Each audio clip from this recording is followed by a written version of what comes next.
Talk a little bit, Cole, about the courses that you guys teach, and has that curriculum changed or expanded from the time when you guys first started GBRS Group? The curriculum's definitely expanded since we first started GBRS Group. Um, we've broken it down. Every course still has a very much a foundational basis, uh, and a mixture of people from, I'll say, 65 plus year old ladies, to high end, I'll say, very tier one SWAT and some military, and identifying like how do we make those courses the most efficient for their time. We usually break them into groups based off their experience and kind of capability and currency, to give them the most benefit that we can with the time that we have for them.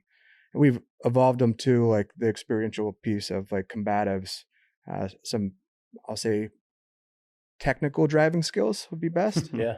On closed course, like, which I say as a civilian is rare, to mix kind of all of those all encompassing with each other, and just basic foundational tools. We throw a lot at them. Nothing is a doctrine of, hey, this is 101 how you got to do this, but give them the opportunity to try it and say, hey, like, based off your hands being broken and injured for 20 years, like, it may not work, but here's your kind of safe area to try it. And it's all, I say law enforcement's driven off of like their problem set, their policies, their capability. It's not, you got to do it this way. It's like, however your team is functioning, everybody believes in what they're doing, and elevate every individual team member to make those kind of decisions. Civilians too, it's like we kind of give foundational building blocks, and, it's very basic pistol, very basic rifle. And then it's like transitions, it's moving, shooting, and, it's very expedited with the time that we have with them. But we continuously evolve, whether it's locations, more focused on, I'll say, one more technical aspect than another.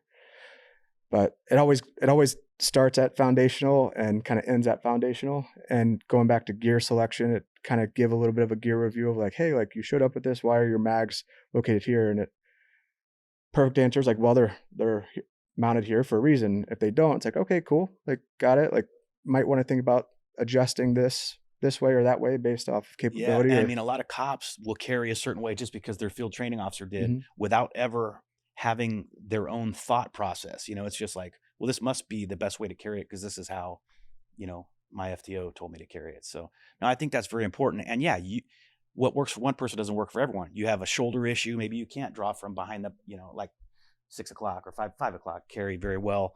I like appendix.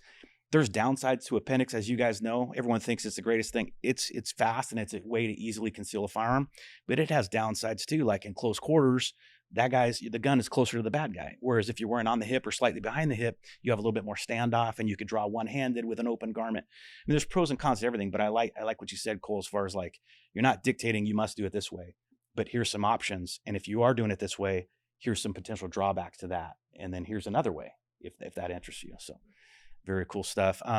So what specific courses do you guys offer? I would imagine pistol, rifle, carbine type stuff. So a lot of our courses, like Cole mentioned, start off as a baseline. So pistol, rifle, depending on what people carry. So first day we usually focus on pistol because majority of the public, that's usually their go-to firearm, that's their primary. So we really get hammered on those skills. And a lot of that is focused on handling, weapons handling, presentation. We start off with the range belt. We haven't really got into some of the concealed carry stuff because a lot of that, as it does translate into shooting and accuracy, we focus on the hard skills of weapons manipulation. And the biggest thing with concealed carry is where it's coming from, how it's drawn in those situations. But then we've grown that based on customer feedback and talking to folks. It's like, hey, this is a great course. I wish you guys had like a beginner course. So we actually got a course started next month where we're having a beginner pistol. So people that first buy their firearm, Wow. what to do. And we dive into not only, the basics of pistol, but hey, how to break down your firearm and clean it, proper maintenance, and instilling some of that mindset in there well. But with our other courses, we really hammer down on the why we're training. A lot of people come out, I just want to be a better shooter. I was like, why? Like almost like that 3-year-old reaction. Just keep asking them why till they get to a point where they have to think about it.